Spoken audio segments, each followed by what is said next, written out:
You're on the move there, I can see, Hanna, which is appropriate given that your company is also on the move.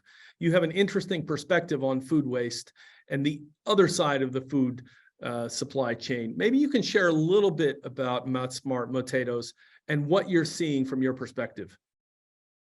Yes, Tim, I'm so delighted to be here, and hello to all of the participants in this webinar and all the fellow panelists. So yes, we have a quite different perspective, and if I think most of you perhaps don't know us, what we do is we're in e-commerce, and we take care of food at risk of going to waste. We buy it at a low price directly from food producers, and we sell it online to our customers. And we're currently on 5 markets in Europe. So the Nordics, Sweden, Denmark, and Finland. We're in Germany since 2020, and we launched in UK this year. But what we see and what we have seen from the start is really the abundance in the food system and the huge amounts of overproduction and mismatches between supply and demand. So that's what we're trying to fix. I think that's our most important contribution as a business, to try to get a better match between supply and demand. Also then making sure that nothing produced is going to waste, and making sure that good food produced is put on the market to an affordable price rather than being discarded. And I think when we launched in the UK this year, it was very, very clear to us that, I mean, we came from an environmental angle, launching our business in 2014. But at this point in time, with the cost of living crisis across Europe, it's also very clear that from a social perspective, we need to be more efficient around how we produce and distribute our food. Absolutely. Thanks for being with us. We're excited to hear more and delighted about your work in making those efficiencies in the food supply chain. Abraham, great to see you there in Sharm el-Sheikh. And your work, I know, is focused on actions that we can take. There's a lot of talk, of course, but actions is where it happens. And we can do a lot to mitigate the impact of climate change. Maybe take a moment and tell us, share a bit about what you do and what you're seeing in relation to the impacts of climate on food. Thank you so much, Tim. So my name is Abraham Bugre. I am currently studying my PhD at the University of Regina in Canada, and my topic area is on the changing role of women in smallholder farming communities. And I think my 2 colleagues from Uganda did mention some very key points that all surround or I'm seeing from my thesis. I've also done some couple of works on empowering young people to start, entering into the agricultural systems in Ghana when I was working in Ghana before moving. But also I have a broader thematic area where I work on nature and nature-based solutions and trying to bring young people and women into the space. And just not looking at agriculture as just agriculture, but as part of, nature itself. So that has been sort of like my line of work. And it's interesting. Today, I think passing through the food pavilion, there was a discussion on nature at the core of, agriculture and helping resolve some of the issues that the agricultural sector is facing as a result of climate change. And we have seen climate change devastate, a lot of areas, and especially local communities and smallholder farming communities. And these changes, sometimes we talk about it on a broader scale, especially when we are here for the COPs and we are talking on, global discussions on the decisions and policies. But when you get to the grounds, you realize that the way climate change is actually changing the lives of smallholder communities is very rapid and is very, very, it's real on their lives, in their daily livelihoods. And in my line of research, talking to women in, smallholder communities in Ghana, you realize that most of these women are even farming, not even to sell, just to feed their families, just to take care of their children, just to make sure that their child can be able to go to school. And they go into farming with so much expectations. And then there's no rains for a very long time because they are not informed. They don't know it's climate change that is happening. And then when the rains come, it comes so much that it actually sweeps away everything and they lose so much. And these are the realities that, smallholder communities and smallholder farmers are facing in the developing world. And I'll share more about my perspective. I love the work that, sorry, I forgot the speaker before me is doing in terms of getting food, that is almost going out and selling it, because that has been one of the biggest surprises that I had when I went to Canada, seeing so much food being shipped out of supermarkets. And you think about how people from my part of the world, we are dealing with just having the food and being able to, preserve it and get people to have good food over the years. So this is my intersection, and this is the reflection of how climate change is actually changing things, and hoping to share more as we talk. Thank you. Terrific.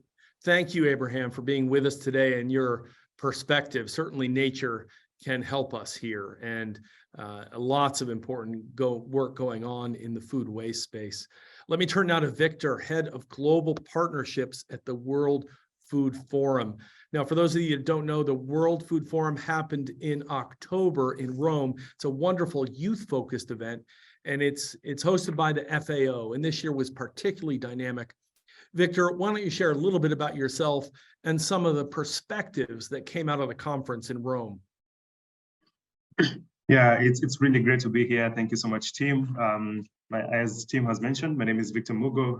I work with the World Food Forum, which is facilitated by the Food and Agriculture Organization of the United Nations.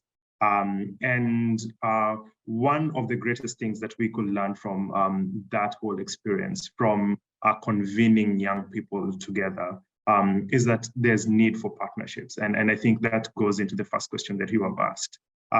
Is that what we need to do is to break silos. What we need to do is to get multifaceted approaches. Even looking at the issue of youth, we need to look at it from a multifaceted approach. Young people are not also homogeneous. There are different ways in which they're involved across the food system. So some as producers, some as traders, some as entrepreneurs, some as innovators, some as workers as well, and also in formal and informal employment. Whichever way that they're involved within the food system's value chain, they all require some level of empowerment. And so at the World Food Forum, we were really proud to have about 2,000 in-person attendees, over 40,000 people joining from across the globe, just to have this global convergence of ideas, have this global convergence of solutions, to have this harmonization of and also coming together, creating these meaningful partnerships between different players, so that we can be able to empower young people across the globe. So there's an African proverb that says that if you want to go far, or if you want to go fast, you need to go alone. And if you need to go far, then you need to work together. So I think for food systems, we are going very fast because everyone is going alone. But what we need to do is to come together, is to have this harmonization, coming together, leaving our egos and logos behind, and just coming together to make sure that we can be able to transform our food system. Absolutely. The power of the partnership and the power of youth, as you mentioned, 50% of the population in Asia is under the age of 25. That's 60% in sub-Saharan Africa. So we know this group with innovation, with ideas, with energy can do much to help us move in a positive direction. I'd like to go back to Ibrahim on the ground in Egypt. Abraham, you have seen a lot this week. I'm sure you shared with us two pieces of that. Maybe tell us a little bit more about the food system and how it's showing up in the larger discussion on the climate. What is that discussion like, and how important is food and food systems to the discussion of climate change?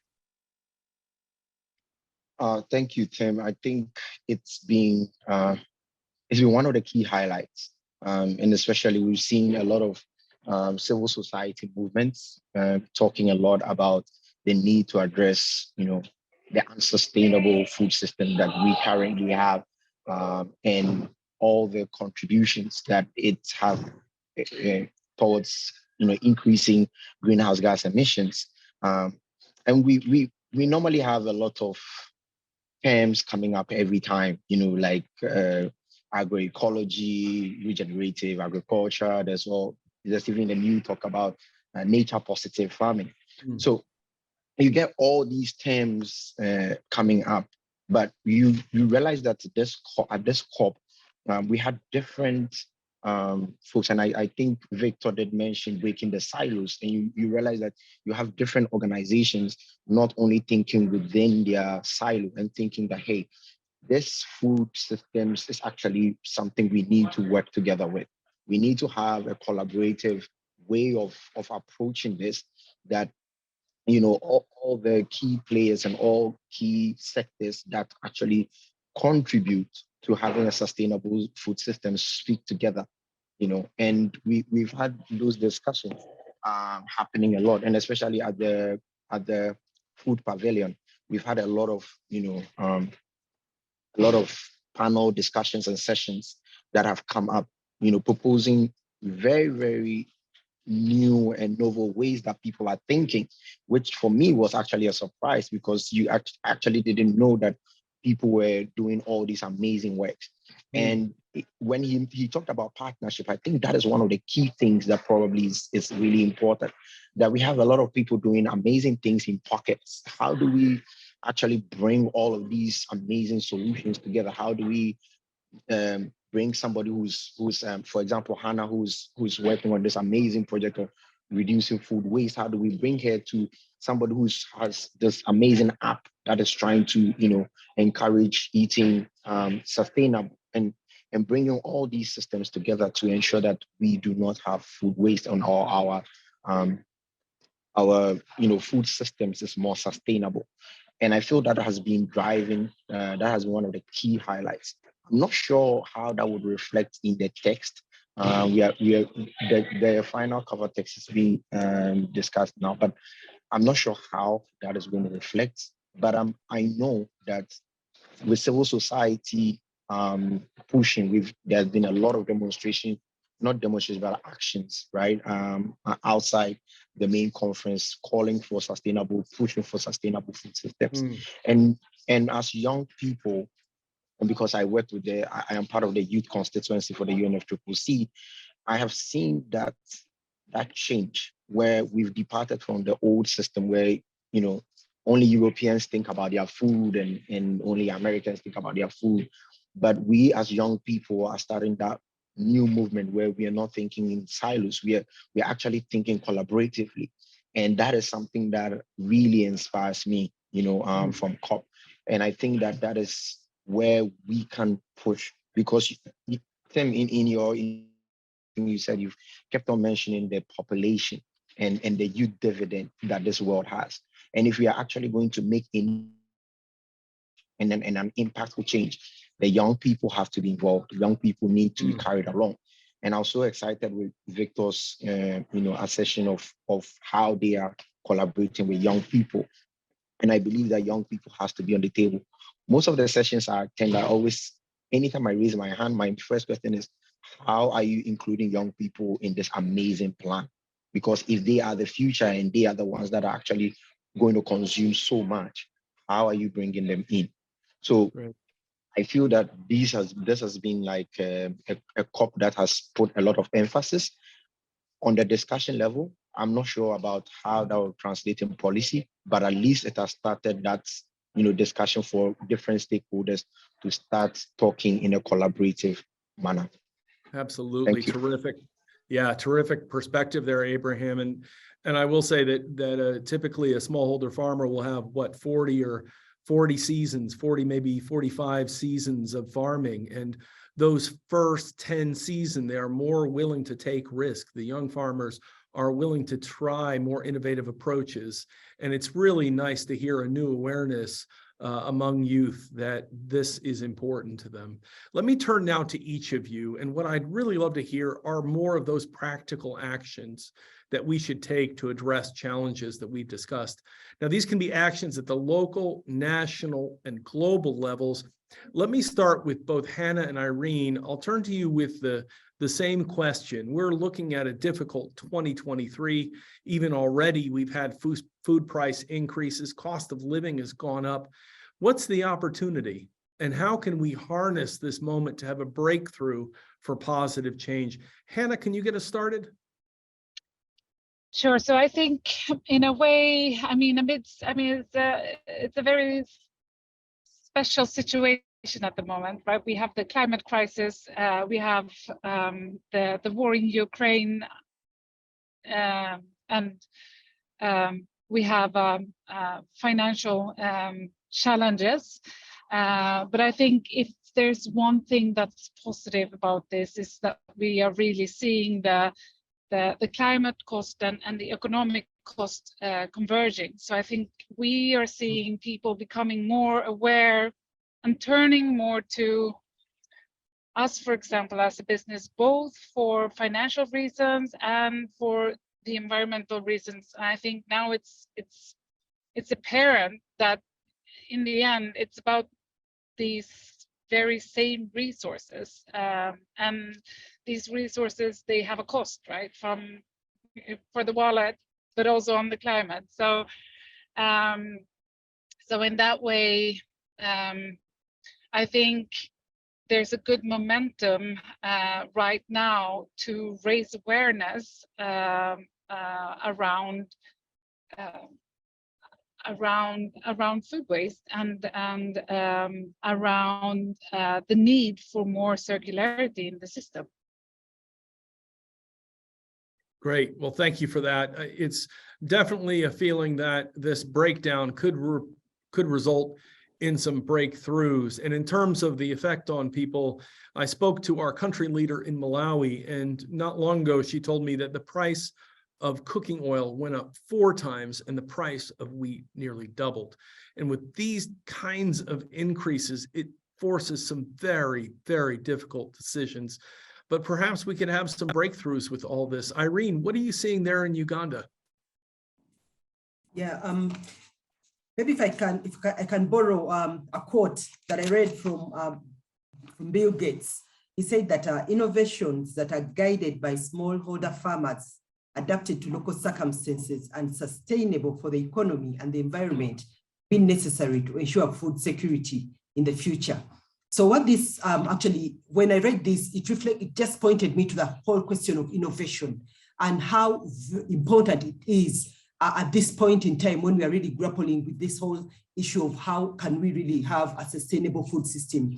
And when it comes to innovation, I don't know, my heart always goes straight away to the youth, because this is a very dynamic force that we have now. When you look at Uganda, it's almost, statistics show that Uganda is the second country in the whole world with the youngest population. And majority of these youth between 18 to 30 are unemployed. And this is the productive age. And many of them, now even in the rural areas, have access to technology, to smartphones, have access to internet at a certain extent, and they are very, very less represented within the agriculture sector. The good news is that our government has actually realized that in order for us to think about having a sustainable food system, there's no way we can leave the youth behind. So there's been a very effort to develop a strategy under the Ministry of Agriculture there's been a strategy for youth employment in agriculture, the National Strategy for Youth Employment and Agriculture. And it's our duty as development partners to support the government to roll this strategy, to implement this strategy. And for Uganda, I'm very happy to report that this is our new move. As per our new strategic plan, we are focusing on the youth as now the drivers for ending hunger. And we are looking at ways on how we are going to interest them within the agriculture sector by not focusing so much on the farm activities, on the production level, because this is not so much their area of interest. They are more interested in getting more engaged within the other value chains, processing, the distribution and all that. So with the space that is being created for their innovativeness, how can we incorporate them into our programs and create this space and allow them this space for them to bring in these fresh ideas? And then also us being open to learning and being able to, think out of the box and make use of these innovations, make use of these interesting ideas to see how best we can, champion this whole cause, because we have not so much time left to 2030, which is our target for ending hunger. So I believe within the time left, we can be able to make that 10x leap to ensure that, our youthful population with all this creativity and energy and ideas and innovations that they're coming in with, we can be able to do something that can cause an impact in the world. Great, and really nice to hear that the employment scheme has come to the agricultural sector to help with the challenge. So thank you very much for sharing that. Let's go now to both Victor and Buseenze Daniel. Both of you come from this challenge from different perspective. FAO, an international organization.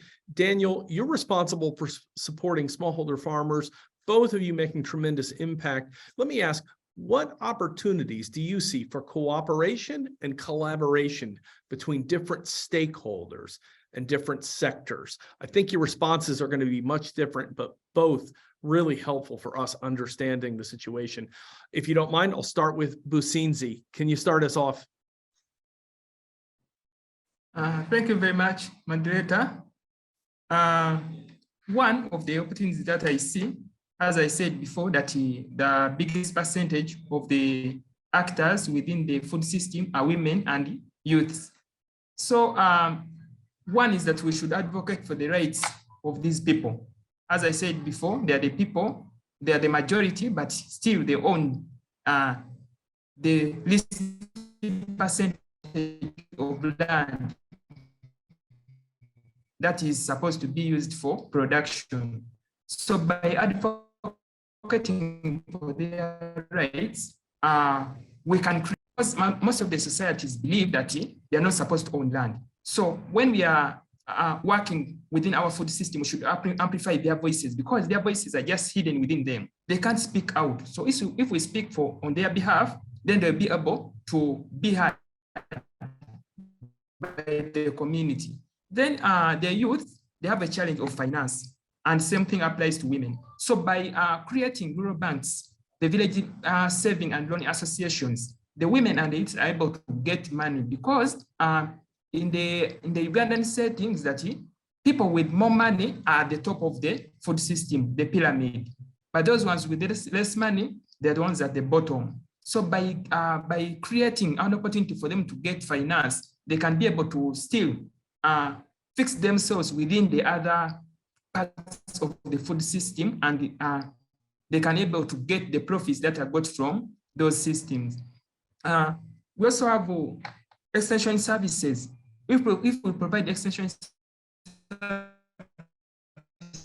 services to them, because they sometimes they lack knowledge of what to do. I'll take an example of coffee. If you grow coffee, the period taken between the dry cherries and making FHU, that is removing the husks, it's just a small period of time. It's just like 30 minutes. But people lose a lot of money. They're just selling dry cherries instead of processing them to FHU, the fair average quality. So by financing them, or by helping them to get finance through these village banks, they can be able to get the money so that they can finance those processes and they get those profits. Because they are exploited by the traders. For them, they come and get the commodities from the village at a very low price. They process them just within a short period of time, and they get a lot of money. So we need to amplify their voices. These people are not heard. The women and the children, they are not heard. They can't say anything. So by getting involved within the production system, they can be able to of their own, because it's not a taboo for someone to get rid of his own, but just because their voices are just I would say their voices are not heard. So we need to help them. It's us to help them. If we can speak for them, let us be the speaker for them. They're just behind us, and when they're speaking, for us, we amplify their voices. We are the amplifiers.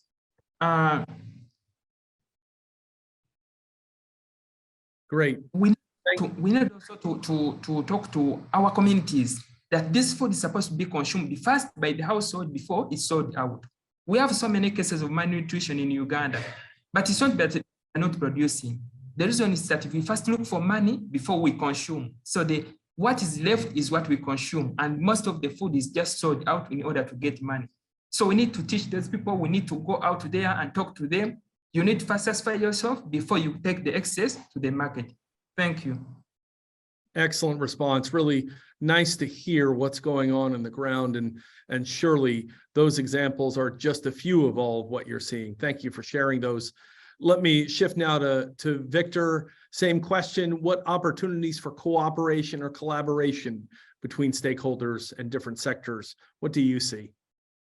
I think I'll just pick up from where Daniel left on the aspects of inclusion, that there needs to be youth participation in all facets of development of youth-focused interventions, but also all interventions. So incorporating young people within these dimensions is really crucial, so that young people can just move away from being recipients of development interventions, and that they can be active participants in the formulation of these interventions, and especially interventions that concern them.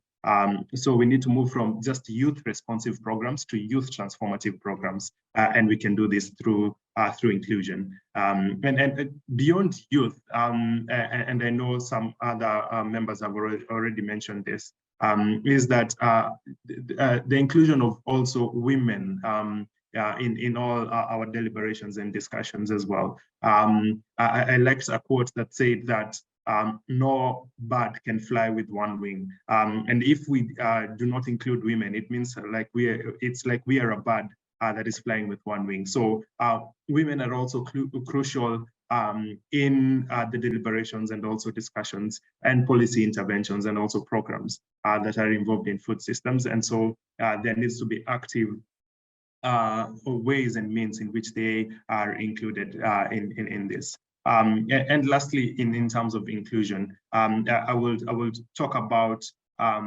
ensuring that some issues do not leave the table. For example, the unholy alliance between climate change and our food systems. And we already know that food is a victim of climate change. And so there needs to be adaptation, and we need, and as you mentioned, of the floods in Pakistan, in Nigeria. From where I come from, Kenya, we had 5 consecutive failed rainy seasons. So one failed rainy season is one too bad. So 5 consecutive failed rainy seasons was causing very much detriment to especially even pastoralists who really suffered because of this. And we know that climate change is a youth issue because while measuring their vulnerability in terms of exposure, in terms of sensitivity, in terms of adaptive capacity, young people are always disadvantaged in this. And so we need to ensure that young people are at the table and are given meaningful place to contribute towards the discourse. Women as well are also in the table, but we do not lose sight of the different issues that are there, and climate change is one of the most powerful issues. Absolutely, great, and thank you for that response. Really a big challenge, and no doubt that falls on youth in particular, as year by year, addressing the challenges of climate change becomes more and more difficult. Let me turn now to Hanna. Hanna, we're seeing differences in both production and consumption patterns across the globe, as well as some inequities. How can we achieve sustainable food security for everyone in a diverse system? Hanna? Yeah, that's a very tricky question, Tim.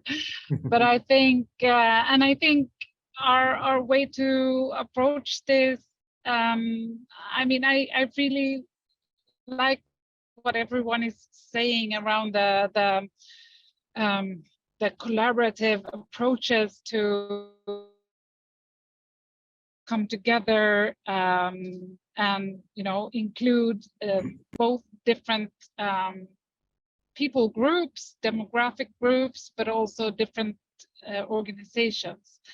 So I think I don't have a solution, but I think from our perspective, it's pretty clear that we cannot solve this ourselves. We're trying in where we are to be as efficient as we can. So we work with the food suppliers, the food producers. We sell everything that we can. We also have local collaborations with food banks on all the markets we are to make sure that there's absolutely nothing going to waste. Then we also have a collaboration with you, with the Hunger Project. And I think these types of collaborations have a great potential, because there might not always be a very clear link and ways, there isn't always a very clear thing that we can do practically together, but we can still support each other in the different parts of the world. And that's where I see that our collaboration is important. Absolutely.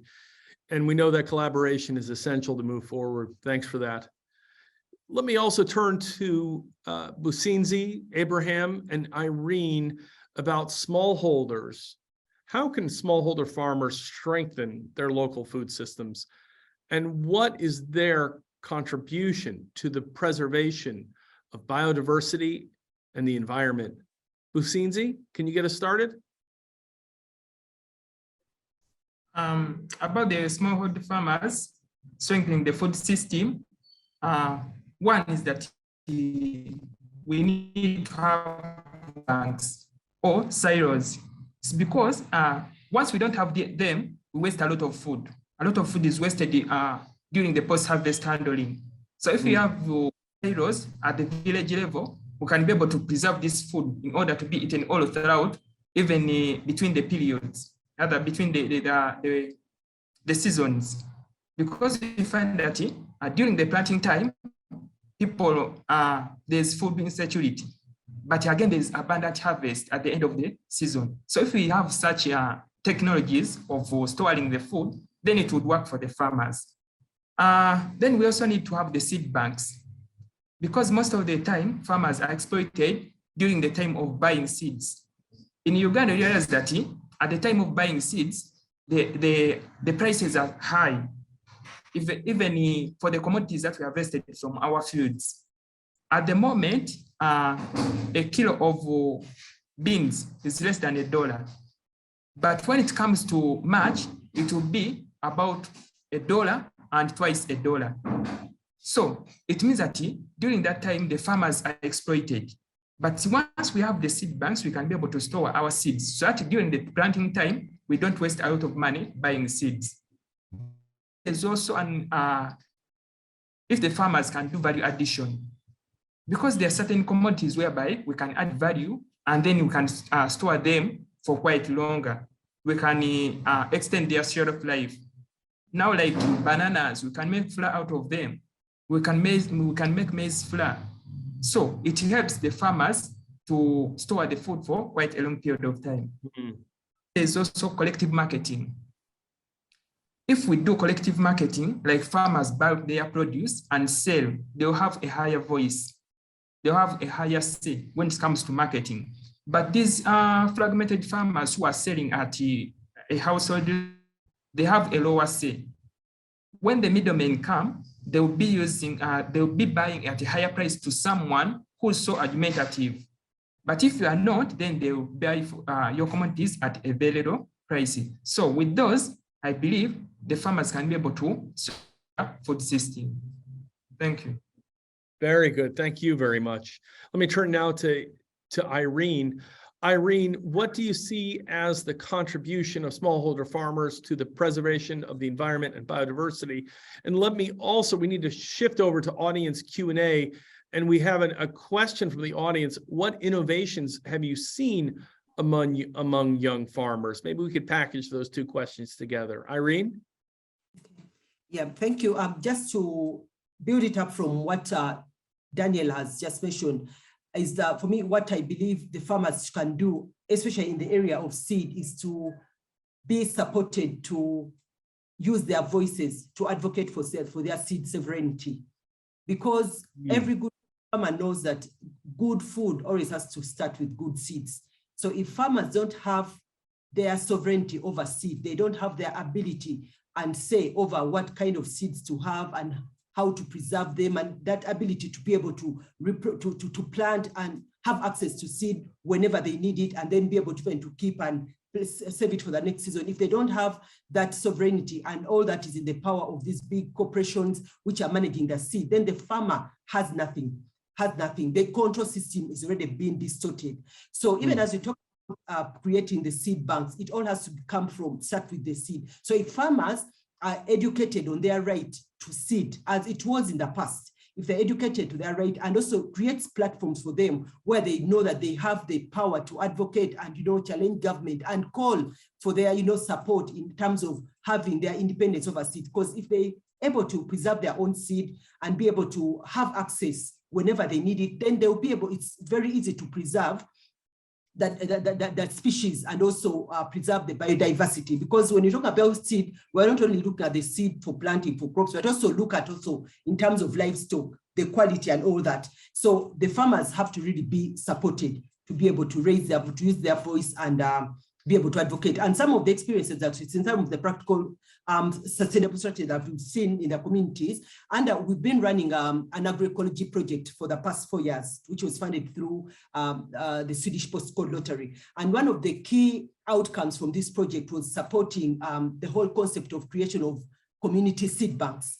So in the 2 of the community centers where we're working, we've left community seed banks established. And these community seed banks, some of them are for demonstration, but then we've also encouraged the communities themselves to invest in their own seed banks, which they're actually using now to sell seed to the community. So instead of the farmers having to travel to town, to the city centers, or to go to seed shops to buy, they have access to their indigenous seeds within the communities. So in the process, the farmer sovereignty over seed is being enhanced, but also income generating activities are being created around the whole concept of the seed bank. And so we are planning also to actually market this idea amongst the youth who may not be so much interested in the actual digging, but how about joining the food chain through that angle of, being the distributors of seed, being, the proprietors of seed within the community. So this is a concept that we're going to be scaling up across our programs as a way of really strengthening the farmer sovereignty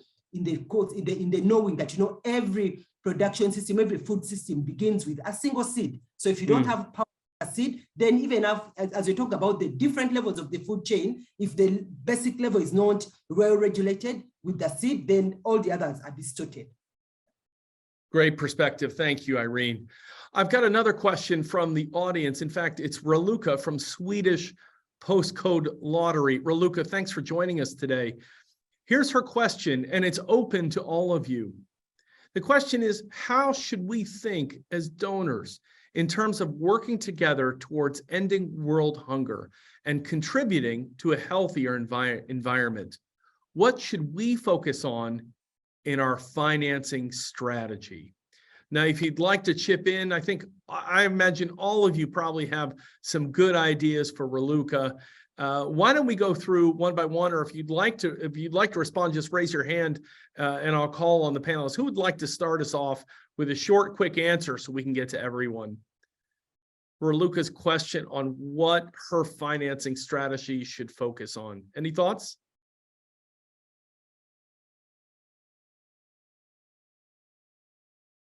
All right. Buseenze Daniel, help us out by getting started. Great. Yes, one is that we need to position ourselves having a strategic positioning of the organizations like the Hunger Project. Where the Hunger Project is, we have very few cases of malnutrition, just because people go through the trainings at the epicenters. But where it's not, that's where you are finding malnutrition. And then cases of food insecurity, still there within the areas where those organizations are not. So we find that if we really position ourselves whereby we can have representatives, or we can have ourselves represented in every area or in most of the areas, let's say like the East, the West, the North, the Central, and the South, we can find that we can be able to change the mindset of the farmers who are within those areas, and then we achieve our goals. Thank you. Great, thank you. Any others want to respond to Raluca's question? What the Swedish postcode lottery and other donors should focus on to end world hunger and also support our environment. Victor from Rome. Yeah, so I have quite a technical answer for this. And what I think has been going on within the funding landscape is that there's too much replication. So they are and what that does is to create small pockets of brilliance. And I think we have done so many demonstrations across Africa, across Asia. And now I think from my own perspective is that we already know what we need to do to scale these interventions to get to levels where we can have tangible and meaningful impact that leads us towards transformation of our food systems. And so I would implore that we look at proven interventions and how we can be able to scale these interventions to reduce the duplication, to reduce the replication of interventions, but look at how we can use donor funds as catalysts to ensure that we can have more private sector involvement and take ideas to scale. Fantastic. Great response. Thank you very much, Victor. Over to Sharm el-Sheikh. Abraham. Thank you, Tim. Victor and other panelists have spoken well, especially in terms of funding that goes into the global south and helping, farming communities there. I just want to turn my attention a little bit to also pushing campaigns in the global north. And because for me, I feel that if most of the consumption and some of the unsustainable ways of, within the whole food systems is coming from the demand from the global north. And I feel there needs to be some kind of change, reorientation on what consumption really is and how food should be consumed. And this is not spoken about enough. People go into supermarkets, and I take Canada because I'm staying in Canada, but people go into supermarkets and then they just pick, an avocado, and they don't know the process which that avocado, the whole farming process of the avocado for it to move and then come and reach them in Canada. So these are things that we need to enlighten people, even in the global north, and let them know that, hey, your way of consuming is not sustainable, and you actually have to know what is going on, how that food travels all the way into your plate and you waste it. That is also one of the key things that I feel that, because if we do not change where the demand is coming from and where it's being wasted, we might push a lot of money into smallholder farmers in the global south, and it still wouldn't change much. The last one is, I remember last year, I started hearing the phrase, think local, feed global. And I can't help but remember when I was in junior high, and from our agriculture textbooks, they always said the biggest problem with Africa and Ghana is that most of our smallholder farmers. And it made it look as if having smallholder farming was, a bad thing, but it actually wasn't, right? It's about how do you empower smallholder farmers for them to be able to giving the resources directly to them, meeting them at where they need those resources to be able to, scale up, to be able to actually produce food and good food. So I feel just making the whole agricultural sector in the youth space, which is making it sexy again. But once you make it sexy again, it makes young people want to be interested and cut off all the middlemen in the system who actually block chances to them having access to finance, seeds, and manure and all those inputs that they need. And I feel once this middleman structure is cut, that will also be another great way to be able to support. Thank you. Yeah, thank you, Abraham. Great global perspective there. Very much appreciated. We've got Irene and Hanna on the line here too. Would either of you like to take a stab at Raluca's question? We also have some other questions from audience too. If you'd like to pass, I can turn something over. No, I can just say that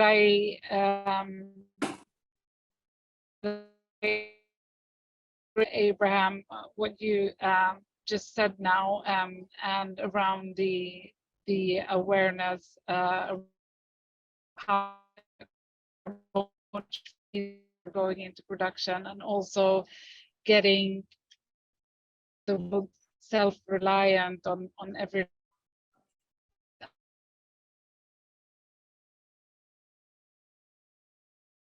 Hanna, we're losing. Self-reliant. Sorry. Okay. That's okay. We're losing you a little bit. We know you're on the move there, so it's coming in and out. But maybe just a quick sentence. No, but I think the thing around self-reliance and getting everyone, regardless of geographical location on the planet, to make sure we build self-reliance, that's key, right? Great. Yes. Thank you very much. Irene? Yeah, I've been to respond to the question, I'm looking at it in terms of now the power of voices. And from experience, what we've been for the last over 20 years within the Hunger Project Uganda, and globally at the Hunger Project for over 40 years, we've been doing so much with the communities in relation to working around, pioneering solutions with the communities, putting communities at the forefront of ending their own hunger. And at the moment, what I feel needs to be focused on by funders is coming together and supporting the collective action, because just as we've been sharing that, the working in silos and doing things alone will not take us very far. At the moment, we are all thinking about now, how can we team up? How can we tap into the different expertise of different organizations? Because each organization has its own approach, but we are all aiming at the same target. So how can we come together to be able to bring all our brains together and find, creative solutions together with the communities? So, for example, in the Hunger Project, we formed a network of organizations under the Movement for Community-Led Development, which are all working at putting the communities at the forefront of, addressing the hunger issue. The solutions are within the communities, but then how can we, how can development partners come in to support this cause of, supporting opening up funding streams for organizations that have come together in consortiums, in networks, to be able to address, come up with innovative solutions and do something together. We have a good example of experience we had with the postcode lottery, with the agroecology project under postcode lottery, where we teamed up with another organization. So they had the expertise, they were very good as far as, the local sustainable organic farming systems are concerned. And then we had a lot of experience with community mobilization and the mindset change. That project was actually a very huge success for us because of the combination of, expertise that was coming in. So how much more beautiful would it be if we tapped into the power of the networks that we are creating around the world under the Movement for Community-Led Development, and then be able to influence or lobby with the funding partners to open up funding streams to support, funding mechanisms at those, so that we can be able to collectively address, some of these challenges that the communities are facing in, with the power of the team, the power of the voices and the different expertises that we're having. So at the moment, we have a gap that we have the networks that have been created. We are very eager to work, very eager to serve, but the challenge is the funding. What can bring us? Can we have funds to do joint projects with the communities, where each of the different organizations is coming in with their own, with their expertise, and we are coming up with something, and we see how far it can really take us within the remaining 8 years. to come up with some really very, very workable solutions on ending this problem. So teaming up with lobbying with the funding institutions to open up funding streams for those consortium types of funding to support movements like the Movement for Community-Led Development and other network organizations that have come together, that have put aside their egos and decided to come together and share experiences, share tools, share different approaches to solving a similar problem, the same problem. So for me, that would be my cry out to development partners. Very good. Thank you, Irene. Let me continue with another question around smallholder farmings.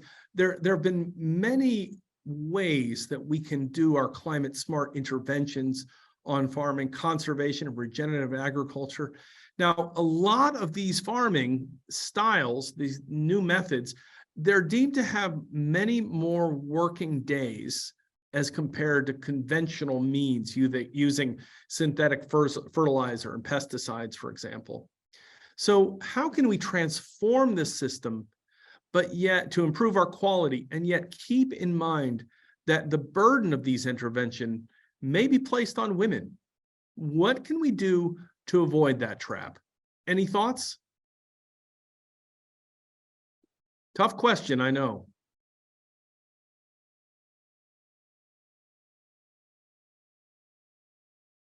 Don't all jump in at once. Well, maybe Daniel, you mentioned gender and agriculture a little bit earlier. Maybe I'll turn over to you. If you don't mind me putting you on the spot, what do you think? New regenerative agriculture practices, better farming methods. How do we ensure that this burden is not disproportionately assumed by women? Any thoughts?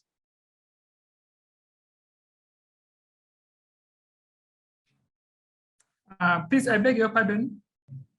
So the question that we have from the audience is that many of the new farming practices, regenerative agriculture, sustainable farming practices, if we're not using chemical fertilizers and chemical pesticides, it's more labor.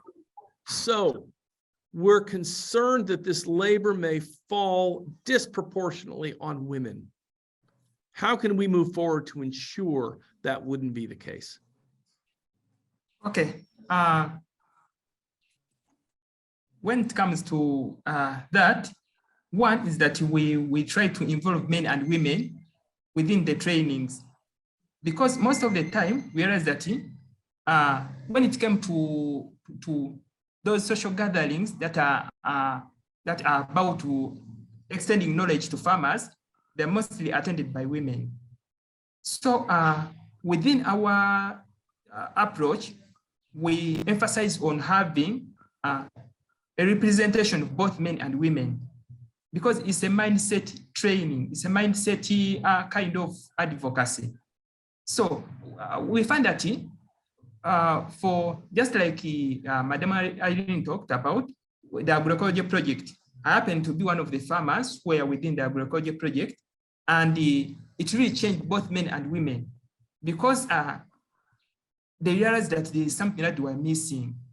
You know, men tended to think that they know more, but later they realized that there's something that they were missing, what they wanted to do. So they came on board. And at the moment, we are having both men and women doing this work jointly. So you find that the men know what they are supposed to do.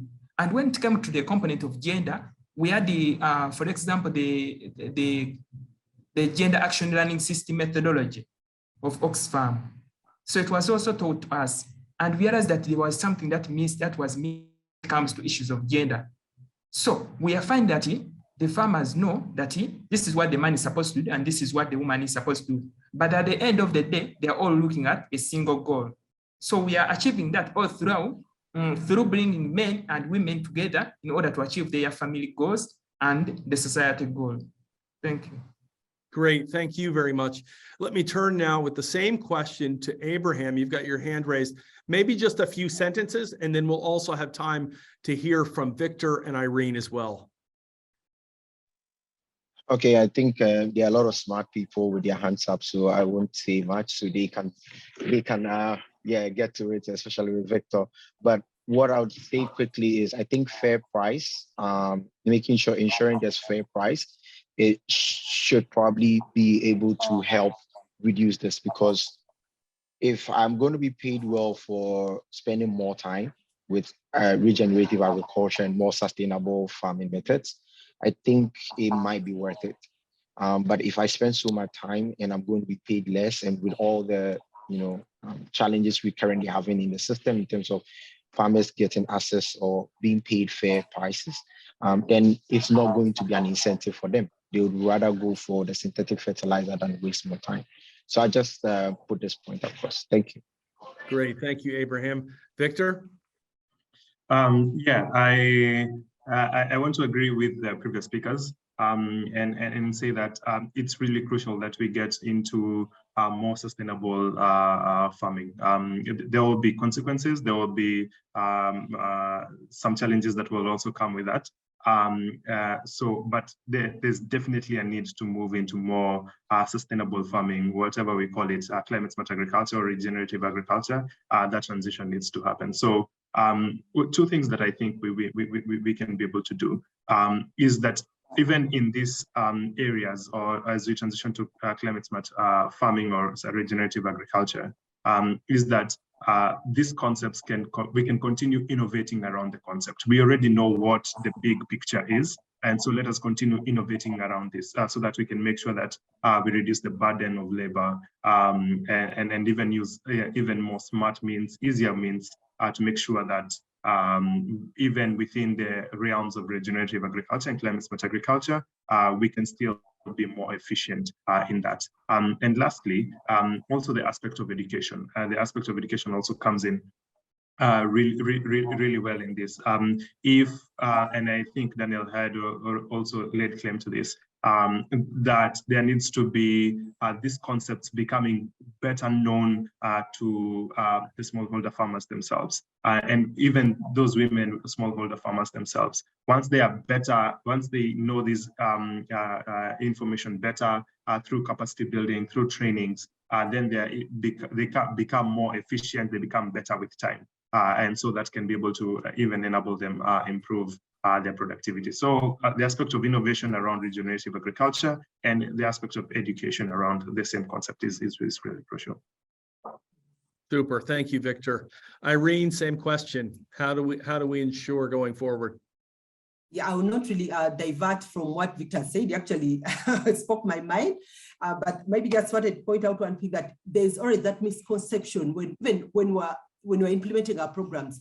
Most of the time, people tend to think that when we talk about, promoting climate smart agriculture, promoting, agroecology or regenerative agriculture, we are actually telling people to go back to their traditional farming systems. Yes, to the traditional farming systems, we are more to do with regeneration agriculture or farming with nature. But those days, there was not a lot of creativity and innovativeness in the way the farming was done, in the sense that it used to increase extra burden in terms of labor to the woman, who is the biggest labor force within the agriculture sector. But moving forward, we have room now for innovation.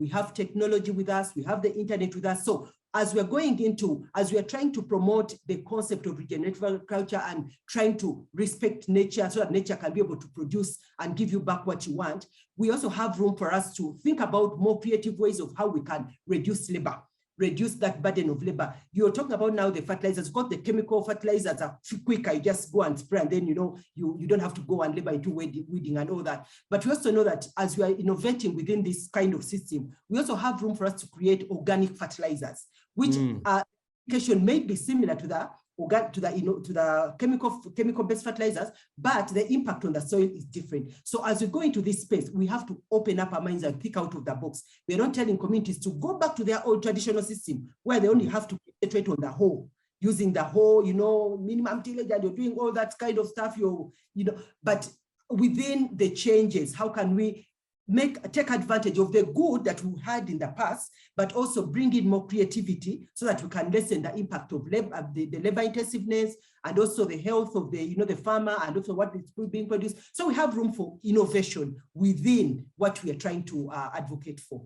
So that shouldn't really be a problem as we're thinking about the woman and the impact it will have on her health and the time she puts in. Wonderful perspectives. Thank you all. We're at the top of our time. I just want to thank our esteemed panelists. This has been such a wonderful exchange. We've got many ideas to go forward. Surely we need collaboration. Surely we need to tap into the power of youth. We need innovations, and we need to fully consider the impact on women and other groups as we move forward. Thank you to all our panelists. Great to hear from you. And just signing off from the Hunger Project, needless to say, we remain committed to the end of hunger. And in this decade of increasing challenges with conflict, with climate, with new technologies, we believe that solutions are best when they're driven locally. Thank you all. Great to have you with us, and look forward to our next conversation. Sign up for our newsletter if you haven't, and have a great day.